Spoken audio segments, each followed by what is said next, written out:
Muy bien, vamos entonces a continuar con la palabra del Señor y les tengo una pregunta a todos ustedes. ¿Cuál es la causa número uno de las muertes en las carreteras de los Estados Unidos? ¿Alguien sabe? Bueno, muchos piensan que es el teléfono, otros piensan que es el alcohol, pero sabes que la causa número uno de accidentes en los Estados Unidos, de los choques, son los árboles. Mucha gente se estrella con los árboles en las carreteras, por eso que siempre están tratando de poner señales y de poner cosas en las autopistas, señalación para que las personas tengan cuidado cuando manejan. Y la muerte pues está siempre al acecho. Y justamente por eso menciono lo de la muerte, porque lo que vamos a leer hoy trajo vida.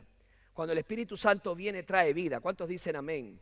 Cuando el Espíritu Santo se manifiesta, trae vida. Y eso es lo que hizo en el libro de los Hechos de los Apóstoles. Y yo quisiera que usted tenga abierta su Biblia en el capítulo 2 del libro de los Hechos, porque vamos a estudiar este capítulo. Yo le animo a traer su Biblia cada domingo porque la va a necesitar, créame.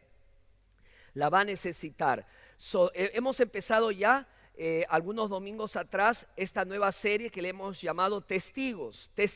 Nosotros somos llamados también a ser testigos del Evangelio de Jesucristo en base a un libro de la Biblia del Nuevo Testamento llamado Hechos de los Apóstoles. Y hoy nos toca el capítulo 2 del libro de Hechos, que realmente no son hechos de los apóstoles, sino son los hechos de ¿quién?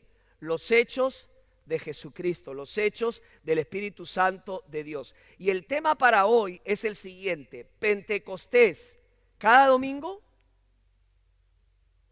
puede haber un Pentecostés cada domingo. Pues al final vamos a responder esta pregunta. En la Biblia ha sido muy desafiante para el pueblo de Dios siempre a esperar las promesas de Dios, esperar que ellas se cumplan. Normalmente Dios les daba una promesa, Dios le daba una promesa a sus siervos y ellos tenían que esperar esta promesa que aconteciera.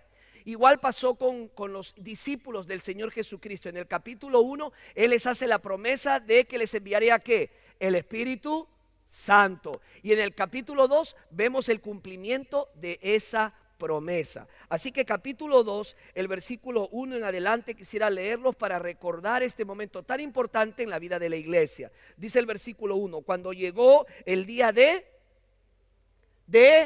Pentecostés, estaban todos como unánimes, juntos, dice la palabra del Señor. La palabra Pentecostés viene de la palabra griega Pentecosté. La palabra Pentecostés es una palabra muy importante porque se asocia a una fiesta judía. Realmente lo que usted está viendo aquí es el contexto de una de las fiestas mayores que se celebraba en el pueblo de Israel. Habían tres fiestas mayores: la fiesta de la Pascua o Passover, la fiesta de Pentecostés y la fiesta de los tabernáculos. ¿Qué sucedía en estas fiestas? Los judíos se reunían, se acercaban todos a Jerusalén para realizar estas fiestas. Y esta fiesta era muy importante y muy particular.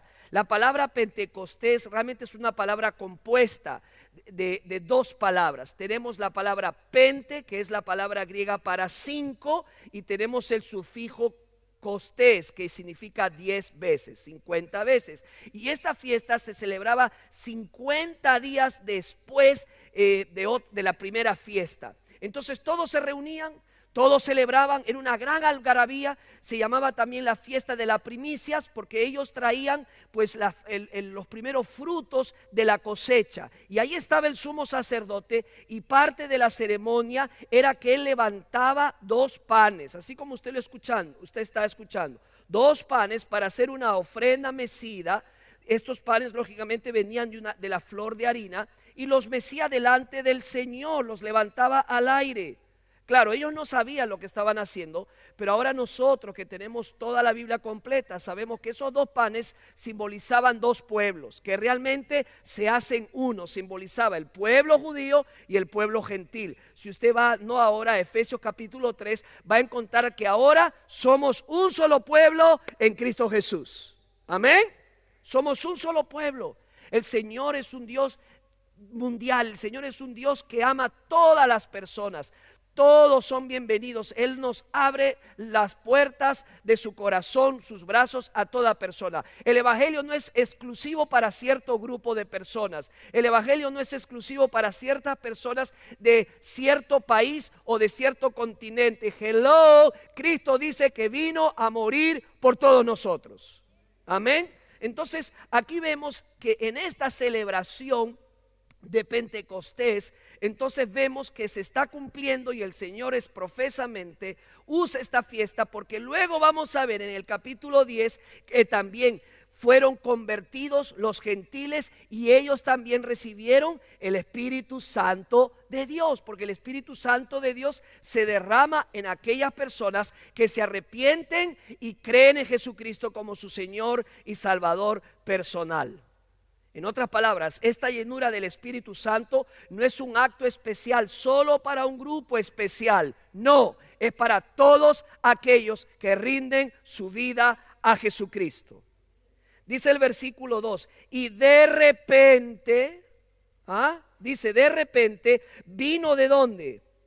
Del cielo. ¿Está conmigo, hermanos, o todavía no han llegado?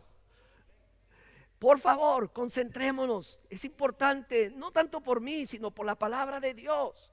Dice, y de repente vino del cielo un estruendo, como de un viento recio que soplaba, el cual llenó toda la casa donde estaban sentados. Y se le aparecieron lenguas repartidas, ¿como qué? Como fuego, ¿verdad? Lenguas repartidas como fuego, dice, asentándose sobre cada uno de ellos. Y fueron todos llenos ¿de qué? Del Espíritu Santo. Entonces, entonces, comenzaron a hablar ¿en qué? En otras lenguas, según el Espíritu les daba que hablase. Sumamente importante esta porción que acabamos de leer, hermanos. ¿Por qué? Porque la venida del Espíritu Santo de Dios vino de repente. Dice de repente, no dio avisos, no hubo algo que estuvo programado, sino que el Espíritu Santo se manifestó, algo inesperado, algo sin previo aviso, algo instantáneo, pero que fue acompañada con señales importantes ese momento, que enriquecen y tienen un gran simbolismo para nosotros y para entender bien lo que aquí está pasando. Uno de esos simbolismos, de esas señales, pertenecen a lo que es la dimensión audible, es decir, que se pudo escuchar. Muy importante, tenga su Biblia abierta. Mire lo que dice primero, que de repente vino del cielo un estruendo como ¿qué? Un viento, y no cualquier viento, un viento recio. El griego dice que retumbó, es como un eco que retumba. ¡Bum! No, ni se compara lo que yo he hecho con lo que pasó ahí, ¿no? Pero fue tal estruendo que todos lo escucharon. Fue una gran tormenta. Con mi esposa estábamos hace algunas semanas atrás manejando aquí cerca y de pronto, escuche, de repente se desató una tormenta. No sé cuántos de ustedes se acuerdan, hasta cayó granizo. Tronaba horrible, que te coja eso en la carretera. Qué temor, ¿verdad? Un estruendo y una tormenta. Ahora, imagínate a estos discípulos muy tranquilos en esa casa y dice, de repente vino ¿de dónde? Del cielo. Un estruendo como de un viento recio que soplaba, el cual llenó, presta atención, toda la casa donde estaban sentados. ¿Qué llenó? La casa donde estaban los discípulos. Donde estaban los discípulos. No se esparció en cualquier lugar, sino donde estaban los hijos de Dios. Aleluya. Ahora, la palabra viento viene de la palabra, el original neuma, que significa viento o espíritu o aliento. Esto es importante porque en la creación el Espíritu Santo de Dios, dice, el neuma de Dios se movía creando, formando de la nada. Dice la palabra del Señor en el Génesis que cuando el hombre fue creado, sopló aliento, neuma, aliento de vida, el Señor. Eso no quiere decir, hermano, que no es un viento cualquiera. No se compara a lo que nosotros experimentamos en la carretera. Es un viento de Dios. Amén. Es un viento de Dios. Es una teofanía, lo que se conoce como una manifestación del Dios invisible. Otra palabra relacionada o conectada es dunamis, que significa poder expresado. ¿Sabes que este no es una sorpresa? Juan el Bautista, en el capítulo 3, versículo 16, predijo que vendría el Señor Jesucristo, que llevaría a cabo un bautizo, con viento y fuego. ¿Qué hay aquí en Hechos 2? Viento, un viento de Dios, un viento que se escucha, no lo veo, pero sé que está ahí. ¿Cuántos entienden lo que estoy diciendo? No vivimos por vista, vivimos por fe. Yo no veo el viento, pero eso no significa que no exista. Yo no veo al Espíritu Santo, pero eso no significa que no esté aquí y esté en sus corazones. ¿Cuántos alaban a Dios? Pero no solamente dice que hubo una dimensión audible de la venida del Espíritu Santo, sino una dimensión visible, se vio. Mira lo que dice la Escritura, y el versículo 3, y se les aparecieron lenguas repartidas como de fuego. ¿Cuántos han visto las lenguas de fuego de una fogata? Levante su mano. Yo le he visto, hermanos, y me he quemado con una de ellas. Lenguas de fuego. El fuego, hermanos, importante, un gran símbolo, riquísimo, muy importante en la palabra del Señor. Usted debe saber que en el Antiguo Testamento se realizó una teofanía. Dios se manifestó a Moisés a través de la zarza ardiente, y el Señor le dijo: quítate los zapatos, porque el lugar donde tú estás es santo, porque yo estoy allí. ¿Cuántos alaban a Dios? Dice fuego. Dice la palabra del Señor también que el pueblo de Israel fue conducido y guiado en el desierto con una columna de fuego. ¿Qué significa eso? Asegurarles la presencia de Dios. Les recordaba no solamente que les ayudaba en el desierto a guiarse con esa lumbrera, sino que también además les decía: yo estoy con ustedes. ¿Se da cuenta lo importante que son estos símbolos? Bueno, además la palabra de Dios nos dice que el trono de Dios se relaciona con fuego. Y en Hebreos capítulo 12, versículo 29 nos dice: porque Dios es fuego consumidor. ¿Está entendiendo lo que está viendo aquí, hermanos? Es muy fácil, es ver a Dios manifestarse. Es Dios estando presente aquí, como estuvo presente en el monte Sinaí cuando fueron entregadas las tablas de la ley. Dice: el monte humeaba, había fuego. El fuego simboliza la trascendencia de Dios, la magnificencia de Dios, la majestad de Dios, la trascendencia de Dios, la inmanencia de Dios. Lo que está pasando aquí es único y es glorioso.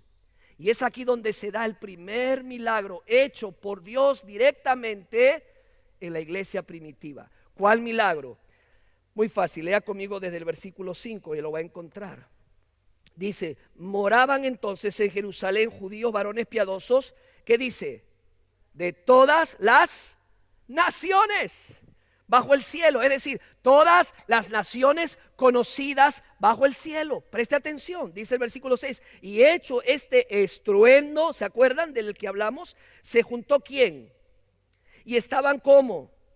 Confusos, porque cada uno les oía hablar en su propia lengua. ¿Entienden lo que está pasando aquí? Hermanos, acá se da un milagro. ¿Cuál milagro? Que cada uno de esos discípulos empezaron a hablar, a expresarse en un idioma que no era el suyo. Eso es un milagro, porque ellos ni siquiera sabían ese idioma, no lo habían estudiado.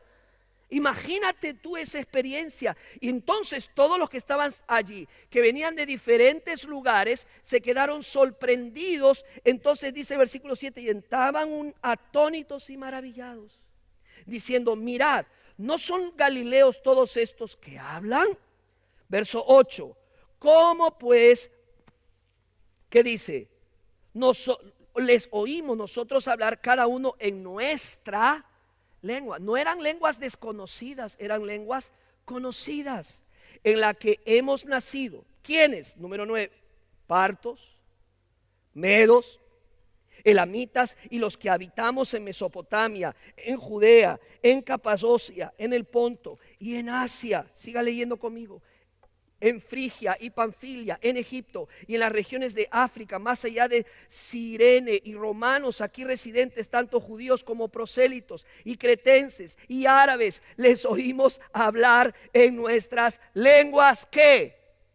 Las maravillas de Dios. Y estaban todos como atónitos y perplejos, diciendo unos a otros, ¿qué quiere decir esto? Y mira lo que dice el 13. Mas otros, burlándose o mofándose, decían, están llenos de mosto. O sea, están borrachos. Wow. Qué interesante, hermanos. ¿Sabes que el autor de Hechos, que es Lucas, nombra 15 diferentes lugares geográficos? Todos los conocidos de ese entonces. Y la palabra lengua en griego significa dialectos, con K, dialectos. ¿Y qué es un dialecto? Es un idioma propio que se circunscribe a un lugar específico y a una comunidad específica. No sé si usted está entendiendo lo que está pasando aquí. Muy simple, el Señor se manifiesta con su poder, Él está presente, Él derrama su Espíritu Santo, y cuando son llenos del Espíritu Santo, ellos empiezan a contar y a alabar y a adorar y a decir las maravillas de Dios en diferentes idiomas, para que estas personas escuchen en su propio idioma y reciban esa alabanza, reciban ese testimonio. ¿Para qué? Para que ellos sepan lo que Dios está haciendo. ¿Está viendo lo que está pasando aquí? ¿Sabes qué? Es muy simple. Jesús Dios les dijo en el capítulo 1, me seréis testigos, ¿se acuerdan? Pero recibiréis poder cuando haya venido sobre vosotros el Espíritu Santo, y me seréis testigos en todos los lugares. Hermanos, ¿sabe lo que está haciendo Dios? Asegurándose que ellos entiendan que la razón por la cual recibieron el Espíritu Santo es que ellos sean testigos a todo el mundo. En otras palabras, lo que vemos aquí es lo que justamente dice Henry Martin cuando dice, el Espíritu de Cristo es el Espíritu de las naciones. Y mientras más nos acercamos a Cristo, más intensamente debemos dedicarnos a la obra misionera. En otras palabras, cuando una iglesia, y cuando digo una iglesia, es nosotros, nos acercamos más a Cristo, más deseamos hacer las misiones. Porque el Espíritu Santo de Dios es un espíritu misionero. Amén. Es un espíritu misionero. Al parecer este estruendo trajo a todos a esta casa, pero por sobre todo les llamó la atención lo que ellos estaban diciendo con su lengua. Ellos estaban hablando en ese idioma conocido, y la gente dice estaba atónita y maravillada. Hermanos, en el día de Pentecostés, escucha, Dios removió las barreras del lenguaje para que todos sepan de Él. No debemos nosotros poner ninguna barrera para que todos sepan de Él. No importa que no hablemos un idioma o el otro idioma, asegurémonos de una u otra manera que todos escuchen de Jesús. Amén. Todos escuchen el Evangelio. ¿Sabes por qué? Porque esa es la voluntad de Dios. Y llegará un día en que de todos los pueblos, de todas las naciones, juntos adorarán al Cordero. Mira lo que dice rápidamente Apocalipsis capítulo 7 en su Biblia. Vaya conmigo, hermanos. Vaya conmigo, Apocalipsis capítulo 7, el versículo 9. ¿Están ahí? Apocalipsis 7, 9. Dice, después de esto, o sea, está hablando Juan al final de los tiempos, dice, y he aquí, miré y vi una gran, ¿qué cosa?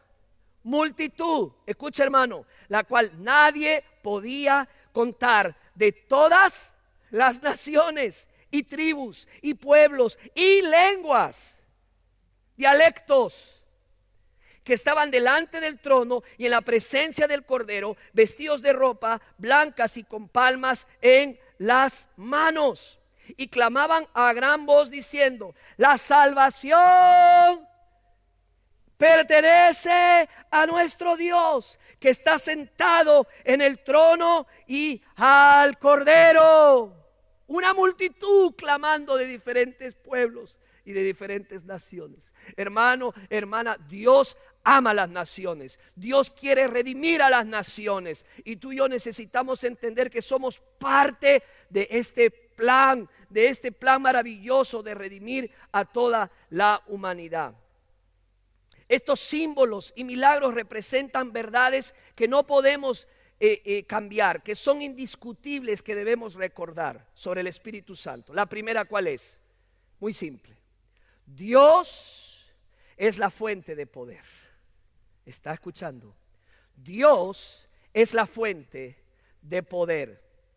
¿Sabes que hoy el fuego, escúchame hermano, escúchame, el fuego para nosotros hoy no es tan crucial y tan importante como lo fue en antaño, como lo fue en los primeros siglos? Antes el fuego era indispensable. ¿Para qué? ¿Qué creen? ¿Para qué era el fuego? Para cocinar. ¿Para qué más? Para alumbrar una casa, para alumbrar el camino, para la navegación. El fuego era importantísimo, pero hoy ya no pasa eso, hermanos. Ya nosotros tenemos electricidad, no alumbramos nuestra casa con fuego. Si usted alumbra su casa con fuego, por favor, hable conmigo y vamos a ver cómo le podemos arreglar el asunto, porque se va a quemar su casa. Pero nadie, yo creo que ya nadie, aquí al menos, alumbra con su casa con fuego. Hay chimeneas. ¿Me explico cuando yo digo la chimenea? ¿Chimenea? ¿Sí? La chimenea. Las chimeneas hoy son artificiales, son eléctricas. Se ve como una chimenea original, pero es eléctrico. Luce como una chimenea, pero no es una chimenea real. Huele a fuego, pero no es fuego real. Es artificial. Es solo eso, artificial. Da un poco de calor, óigame, pero una cosa es que usted se acerque a una chimenea artificial y otra cosa es que usted se acerque a una chimenea o una fogata real. Porque ese fuego es original, es fresco, es auténtico. Bueno, déjame decirte algo. Alguien ha dicho que hoy vivimos en los días de los sustitutos del Pentecostés, careciendo de un poder real y del fuego de Dios. ¿Saben lo que pasa? Que tratamos hoy en día de producir nuestro propio fireworks, nuestro propio fuego artificial. Le decimos a Dios, ¿sabes qué, Dios? Nosotros sabemos cómo atraer a la gente a la iglesia. Nosotros sabemos cómo deslumbrarlo. Vamos a hacer un show, vamos a hacer un culto atraccional. Que la gente diga, oye, yo quiero ir ahí porque hacen esto, ponen esto o hacen lo otro. A mí me encanta eso, yo quiero ir. Y sí, vamos a atraer a la gente así. Fuego, pero artificial. Viento, pero artificial. No el fuego de Dios. ¿Está conmigo, hermano? No el mover de Dios original, que venga de Dios. Porque nosotros no somos los que vamos a crear ese fuego. Nosotros no somos los que vamos a crear ese viento. La Biblia dice de repente. Es algo del Espíritu, es algo del Señor. Yo no lo fabrico, yo no lo manipulo. Escúcheme, usted puede ir a una boda y en una boda usted puede ver gente llorar. ¿Cuántos dicen que sí, es así? A veces se llora más en una boda que en un culto. ¿Sí o no? ¿Sí o no? No es que está mal llorar. ¿Cuántos han llorado alguna vez? ¿Cuántos han llorado en el culto alguna vez? Levante su mano. Yo he llorado en el culto. Pero una cosa es eso. Y no estoy hablando, por favor, entiéndame que las emociones son malas. Dios nos hizo con emociones. Jesús se emocionaba. Usted sígase emocionando en un culto. Usted siga alabando a Dios con su mente, con su corazón, con sus emociones, con su cuerpo, con su entendimiento y con la verdad. Pero cuando empezamos a manipular las emociones, ahí tenemos un problema. Porque eso no viene del Espíritu. Eso viene de nosotros. Y el fuego artificial al final se apaga. Pero el fuego de Dios permanece para siempre. Aleluya. El fuego de Dios realmente enciende una vida para Cristo Jesús. ¿Por qué? Porque es de Dios. Hermanos, si Dios está haciendo o va a seguir haciendo algo aquí, asegurémonos que sea Dios el que traiga ese avivamiento espiritual.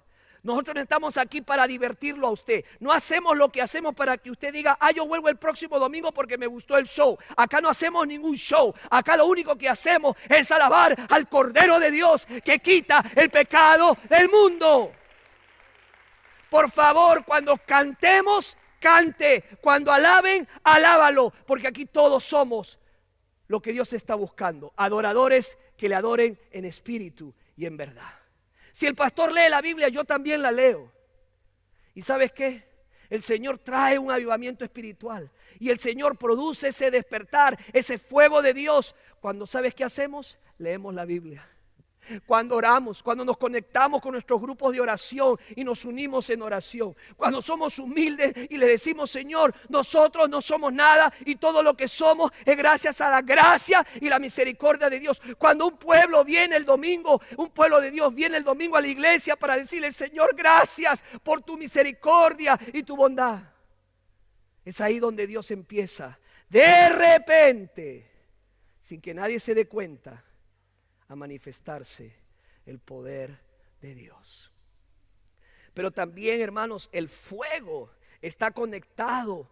¿Sabes con qué más? El fuego es algo importante porque el fuego también está conectado con ese ardor, esa pasión en nuestro corazón. Dios está buscando hombres y mujeres entusiastas. Está buscando hombres y mujeres encendidos para Cristo, que amen a Cristo, que estén dispuestos al sacrificio y aún la muerte. Y ¿sabes qué? Dios usa a esas personas para su gloria y para su honra. Nosotros no podemos crear ese viento de Dios, ese crujir del Espíritu Santo en términos espirituales. Nosotros no podemos pretender con nuestras propias llamas y nuestro propio fuego podemos conseguir algo. ¿Sabes por qué? Porque Dios es la única fuente de poder. Pero además, hermanos, la segunda reflexión es que Dios espera mi ardiente entrega. El fuego también se relaciona con la palabra afecto, entrega, pasión, emoción, fervor. Invité algún tiempo atrás a un amigo y le dije, muchacho, vete a conocer el Museo de la Biblia. Yo estaba tan entusiasmado. Yo he ido como 3 veces al Museo de la Biblia y si vuelvo a ir voy a seguir igual de impactado. Me encanta. ¿Cuántos han ido al Museo de la Biblia? Si no ha ido al Museo de la Biblia, vaya al Welcome Center y coja su invitación, el link donde le va a conectar al Museo de la Biblia. Pero vaya, bueno, a mi amigo le dije, tienes que ir al Museo de la Biblia. Te va a fascinar. Nunca antes en mi vida he visto eso, vaya. Te voy a hacer caso, Luigi. Sí, también se tropezó. Pero al final llegó y a la tarde vuelve. Y yo entusiasmado. Ni comía para esperarlo al hombre. ¿Y cómo te fue? La respuesta fue esta. Interesante. O sea, que me pareció un baldazo de agua que me habían tirado en la cabeza. ¿Sabes qué? Déjame decirte algo. Hay personas que vienen al servicio y salen. ¿Saben qué dicen? Interesante. ¿Qué hacemos cuando vemos almas que pasan de muerte a vida? Decimos, interesante. Cuando vemos un bautizo, cuando abrimos la Biblia y leemos la palabra, ¿esa es nuestra respuesta? ¿O hay ardor y fuego en nuestro corazón? Pasión ardiente y nos gozamos y celebramos el obrar y el poder de Dios. ¿Qué dices tú cuando escuchas la palabra de Dios? Cuando ves el obrar del Señor en nuestras vidas.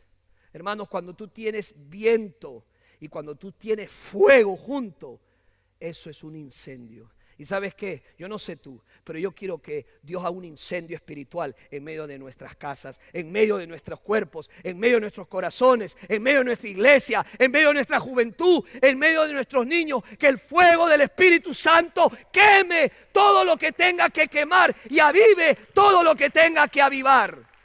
Y no lo vamos a hacer artificialmente, lo vamos a hacer de oración, lo vamos a hacer con la Biblia, lo vamos a hacer dependiendo del Señor y buscando su rostro.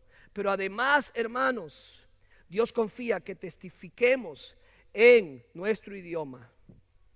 Tú tienes, mire, la iglesia tiene todos los idiomas habidos y por haber. En serio, todos los idiomas. No estoy hablando de dialectos como pasó aquí en el capítulo 2 de Hechos. Estoy hablando de un idioma diferente y te voy a explicar. ¿Cuántos de ustedes no les ha pasado que se encuentra con alguien que hace lo mismo que tú, se dedica a lo mismo que tú, y al final terminan diciendo, oye, hablamos el mismo idioma? ¿Cuántos de ustedes hablan el idioma de la construcción? ¿Y cuántos conocen amigos que están en la construcción? Hablan el mismo idioma. ¿Cuántos de los que están aquí son amas de casa, se dedican a la casa, se dedican a cuidar la casa, y te encuentras con otra ama de casa y sabes que terminan diciendo, oye, hablamos el mismo idioma? ¿Cuántos de los que están aquí son ingenieros de aire acondicionado? ¿Cuántos trabajan en jardinería? ¿Cuántos son músicos? ¿Cuántos les gusta cantar? ¿Cuántos realtors hay aquí? Ustedes tienen todos los idiomas para acercarse a la gente y hablar la palabra de Dios, compartir el evangelio a esas personas. Hablamos el mismo idioma. Pues eso es lo que Pedro hizo. En el versículo 14 dice Pedro a la respuesta de aquellos que estaban diciendo que estaban borrachos, ebrios. Pedro en el verso 14 dice, entonces Pedro, poniéndose en pie con los 11, ¿qué hizo, hermanos? ¿Qué hizo? No escucho a todos. ¿Qué hizo? ¿Sabes por qué no le escucho? Porque usted no tiene su Biblia. Y ¿sabes qué? Te voy a ser honesto. Qué difícil es predicar cuando usted no tiene su Biblia, porque me siento que estoy solo en una isla. No todos, pero yo le voy a pedir, please, con el amor de mi corazón, el próximo domingo traiga su Biblia, porque aquí lo que venimos es estudiar la palabra. Acá venimos a disfrutar de yo predico lo que está aquí, pero tiene que ayudarme, porque cuando yo hago preguntas, usted la va a responder mirando la palabra. Eso le va a ayudar a usted. ¿Me sigue amando? ¿Me sigue amando? ¿Me va a seguir saludando después de lo que yo he dicho? Ay, Dios mío. Sigamos entonces. Entonces Pedro, poniéndose en pie con los 11, alzó ¿qué? La voz y les habló diciendo, varones judíos y todos los que habitáis en Jerusalén, esto os sea notorio y oíd ¿qué? Mis palabras, porque estos no están ebrios, como vosotros suponéis, puesto que es la hora tercera del día. Ahora, ¿qué está diciendo Pedro aquí? Muy simple. Miren gente, porque eran muchos. Ellos no están borrachos, no están bolos. ¿Bolos se dice? No voy a decir una palabra mala aquí. ¿Bolos? Parece que no. ¿No es bolos? ¿Bolito? Bolos. ¿O cómo es? A ver, ayúdeme. ¿Cómo le dicen que está borracho? ¿Borracho? ¿Ah? Sáquese la máscara, por favor. Ebrio. Qué refinados. Ebrio. Ahora somos muy refinados. Ebrio. Ya no decimos bolo, ya no decimos... Hermanos, Pedro le dice, ellos no están borrachos. ¿Por qué? Simple lógica. Dice, ¿cuál era la hora? La hora tercera. ¿Y eso con qué se come, pastor? No entiendo. La hora tercera en nuestro calendario es las 9 de la mañana. Ahora, yo sé que hay excepciones en la calle. Uno ve, la gente, no me río. La verdad es que es triste encontrar personas que temprano están tomando. Pero lo normal en esta cultura no era tomar, menos embriagarse en la mañana. Entonces están equivocados. Entonces la pregunta es, si no están borrachos, ¿qué es lo que está pasando con esta gente? ¿Tú te das cuenta que hay personas que llegan al culto y nos ven cantando y levantando las manos? Y a veces dice, ¿y estas personas qué tienen? ¿No le ha pasado? Traes un familiar y te queda mirando así. ¿Y este qué tiene? ¿Qué le pasa? ¿Habrá tomado en la noche de ayer? Porque lo veo muy... Lo que no entienden es que estamos embriagados del Espíritu Santo de Dios. Y no es que el Espíritu Santo de Dios es alcohol, es un líquido, sino que cuando Él te toma tu corazón, toma tu vida, hermanos, es otra cosa. ¿Cuántos quieren estar llenos del Espíritu Santo de Dios? Levante su mano. Yo quiero estar lleno del Espíritu Santo de Dios y yo sé que tú lo quieres. Bueno, dice, señores, no que estén borrachos. Dice el versículo 16, mas esto es lo dicho por el profeta Joel. En los postreros días, dice Dios, preste atención, mire la promesa de Joel que se está cumpliendo en capítulo 2 de Hechos. Y en los postreros días, dice Dios, derramaré ¿qué? Mi espíritu. ¿Sobre quién? Toda carne, y vuestros hijos y vuestras hijas profetizarán. Vuestros jóvenes verán ¿qué? Visiones. Y vuestros ancianos soñarán ¿qué? Sueños. Y de cierto sobre mis siervos y sobre mis siervas en aquellos días derramaré mi espíritu y profetizarán y daré prodigios arriba en el cielo y señales abajo en la tierra, sangre y ¿qué dice? Fuego y vapor de humo. El sol se convertirá en tinieblas y la luna en sangre antes que venga el día del Señor grande y manifiesto. Todo aquel que invocar el nombre del Señor será salvo. Ahora mire el 22. Mas vosotros israelitas, oíd otra vez estas palabras. Déjeme hacer un alto aquí. Hermanos, ¿cuántas veces decimos, sí, solo basta con acciones de gracia, solamente basta con acciones de amor? Sí, son importantes demostrar la fe con nuestras acciones. Nuestras acciones dicen mucho, pero eso no sustituye jamás lo que nosotros podamos decir con nuestras palabras. La fe viene por el oír y el oír por la palabra de Dios. El Espíritu Santo no anda vagando por aquí y por allá. El Espíritu Santo va a usar lo que tú hables, lo que sueltes de tu boca, y lo que salga de tu boca es el evangelio bendito de Jesucristo. Pueblo de Dios, tú y yo somos testigos de Jesús. Somos testigos de Jesús. No calle lo que usted sabe. No calle lo que usted sabe que Dios ha hecho. Porque tú y yo somos testigos que Jesucristo vive. Dele gloria y honra a Dios en su casa. No calle. No lo calle. No tenga vergüenza. Bueno, Pedro no calla y usa sus palabras, y el Espíritu Santo usa sus palabras. Y dice el versículo 23, ¿está conmigo? ¿Cuántos dicen amén? Mira, no se pierda esto. A este entregado por el determinado consejo y anticipado conocimiento de Dios, prendisteis y matasteis por manos de inicuos, crucificándole, al cual Dios levantó. ¿Por qué? Dice, suelto del dolor de la muerte, por cuanto era imposible que fuese retenido por ella. ¿Por qué? Porque Cristo nunca pecó. La muerte no pudo retenerlo. Jesucristo al tercer día se levantó de la tumba y vive. Dele gloria y honra al Señor. Verso 24, al cual Dios levantó, ya lo leímos. Dice verso 25, porque David dice de él, veía al Señor siempre delante de mí, porque está en mi diestra. A mi diestra no seré conmovido, por lo cual mi corazón se alegró y se gozó mi lengua. Y aún mi carne descansará en el ¿qué?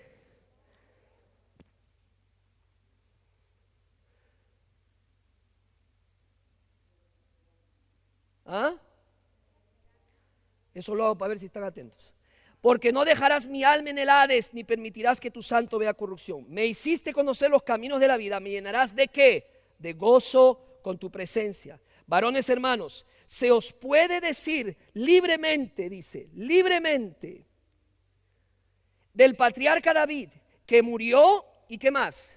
Fue sepultado, y su sepulcro está con nosotros hasta el día de hoy. Pero siendo profeta y sabiendo que con juramento Dios le había jurado que de su descendencia en cuanto a la carne levantaría al Cristo para que se sentase en su trono, viéndolos antes, habló de la resurrección de Cristo, dice el versículo 31, que su alma no fue dejada en el Hades, ni su carne vio corrupción.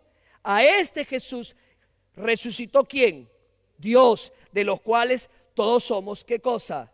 Testigos. Mire el 33. Así que exaltado por la diestra de Dios y habiendo recibido del Padre la promesa del Espíritu Santo, ha derramado esto que vosotros veis y oís. Porque David no subió a los cielos, porque él mismo dice, dijo el Señor a mi Señor, siéntate a mi diestra hasta que ponga a tus enemigos por estrado de tus pies. Sepa pues ciertísimamente toda la casa de Israel, que a este Jesús, a quien vosotros crucificáis, Dios le ha hecho Señor y Cristo.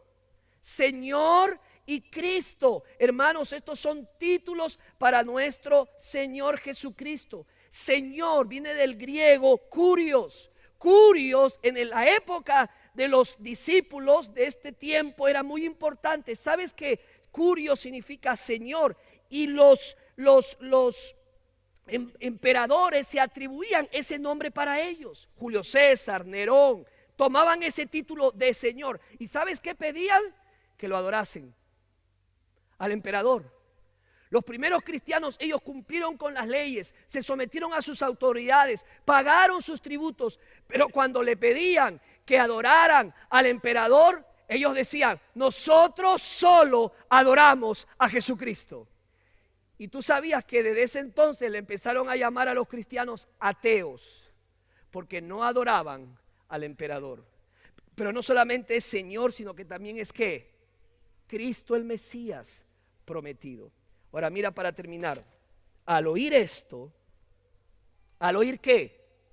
La predicación.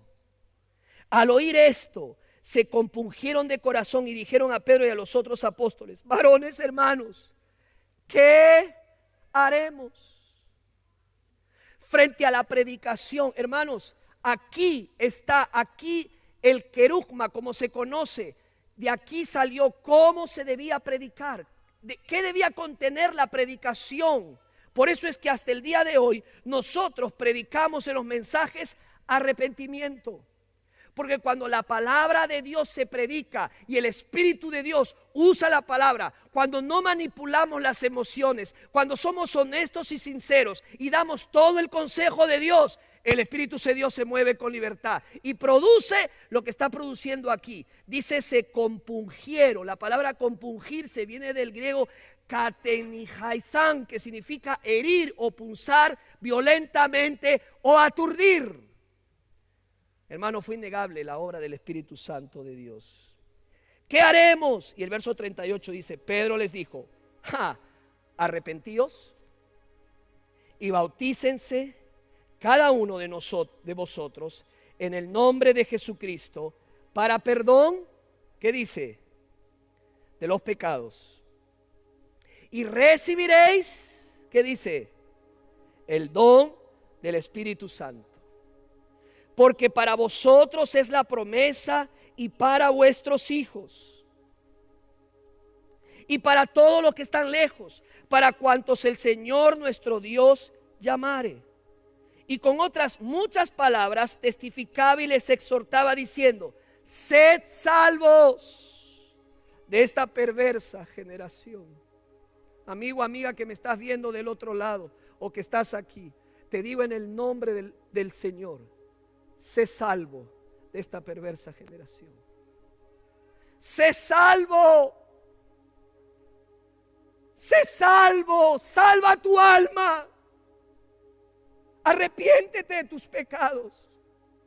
Pon tu fe y tu confianza en Jesucristo. Es tiempo, mañana puede ser tarde. Salva tu alma de la condenación eterna y del infierno. Sean salvos, sean salvos. Y dice la palabra en el verso 41: así que los que recibieron su palabra fueron bautizados. Primero, ¿qué? Recibieron su palabra. ¿A quiénes podemos bautizar, pastor? A los que reciben la palabra, no antes. Y se añadieron aquel día como ¿cuántas personas? 3,000 personas, no todos los que el Señor llamó. Verso 42: y perseveraban en la doctrina de los apóstoles, en la comunión unos con otros, en el partimiento del pan y las oraciones, y sobrevino temor a toda persona. ¿Sabes por qué pasó lo que pasó aquí? Porque había temor. Hermanos, el evangelismo moderno ya no predica el temor de Dios. Ahora es: Cristo te necesita. Dale un favor a Jesús. Él te ama. Él te ama. La Biblia dice, hermanos, que nos ama, pero la Biblia dice que Él está airado contra el hombre, porque el hombre ha quebrantado sus mandamientos y los ha pisoteado. No le importa a Dios en sus vidas. arrepiéntese y vuelva a Dios. Dice la Escritura, y perseveraban en la doctrina de los apóstoles, en la comunión unos con otros, en el partimiento del pan y las oraciones. Y sobrevino temor a toda persona, y muchas maravillas y señales eran hechas por los apóstoles. Todos los que habían creído estaban, ¿qué? Juntos. Porque el Espíritu Santo estaba tomando el control de sus vidas. Y tenían en común todas las cosas. Y vendían sus propiedades y sus bienes y los repartían a todos según necesidad de cada uno. Y perseveraban unánimes cada día en el templo y partiendo el pan en las casas. Comían juntos con alegría y sencillez de corazón. Pregunta: ¿por qué tenían que ir a las casas? ¿Por qué tenían que ir a las casas a comer el pan y orar juntos y manifestar esa alegría y sencillez de corazón? ¿Sabes por qué? Porque esta iglesia iba a sus barrios. Esta iglesia modelaba con su vida lo que ellos predicaban. Abría las puertas de sus casas. La gente veía al cristiano vivir como vivía. Y eso impactaba a los demás. No tenían una fe privada. No es que solamente venían a la iglesia y después escondían la Biblia y guardaban todo lo que les evidenciara como seguidores de Jesús. Su fe era pública. ¿Me están entendiendo, hermanos? Dice la Escritura, vamos a leer todos el último verso 47. Alabando a Dios y teniendo favor con todo el pueblo. ¿Qué dice? Y el Señor añadía. ¿Quién añadía? Otra vez, ¿quién añadía? Otra vez, ¿quién añadía? El Señor. El Señor añadía cada día a la iglesia los que habían de ser salvos. La pregunta es, ¿Pentecostés cada domingo? ¿Puede haber un Pentecostés cada domingo? Hermanos, ¿cuántos de nosotros sabemos acerca de lo que el pueblo de Israel hacía con la Pascua? ¿Por qué celebraban la Pascua? Dios había sacado al pueblo de Israel de Egipto muchos años antes, pero Dios le dijo a su pueblo, cuéntales y repíteles la historia. No se pueden olvidar. ¿Cuántos de nosotros sabemos que Jesús resucitó un día domingo y por eso, y que resucitó hace 2000 años y por eso lo vamos a olvidar? No, nos reunimos los domingos, no los sábados ni los viernes, los domingos porque celebramos ¿qué? La resurrección de Jesús. Servimos las ordenanzas, el pan y la copa porque recordamos su muerte, recordamos su resurrección, recordamos su ascensión. ¿Quién ha dicho que no debemos recordar el Pentecostés? Lógicamente no vamos a ver hoy lenguas de fuego ni viento recio, porque eso ya sucedió una sola vez para marcar la venida permanente del Espíritu Santo de Dios a la tierra. Pero déjame decirte algo. Hay un Pentecostés por fe cuando una persona acepta a Cristo en su vida. ¿Cuántos lo creen? ¿Cuántos dicen amén, amén, amén? Sí puede haber un Pentecostés cada domingo, cada día. En aquellos que dicen, Señor, me arrepiento de mis pecados. Bautízame con tu Espíritu. Quiero ser un discípulo tuyo. Quiero bautizarme. Líbrame de la condenación eterna. Gracias, Jesús. Te acepto como mi Señor y Salvador personal. ¿Hay alguien aquí que no ha hecho esa decisión todavía? La Biblia dice, hoy es día de salvación. Permítame orar. Amado Padre Celestial, gracias porque sé, Señor, que tu palabra no volverá vacía. Porque sé, Señor, que tu Espíritu Santo está listo para bautizar. Está listo, Señor, para introducir a todo aquel que confiesa a Jesucristo como Señor y Salvador en tu familia. Oh, mi buen Dios, usa esta palabra para gloria y honra tuya. ¿Quieres orar y decirle, Jesús, ven a mí, pecador, sálvame?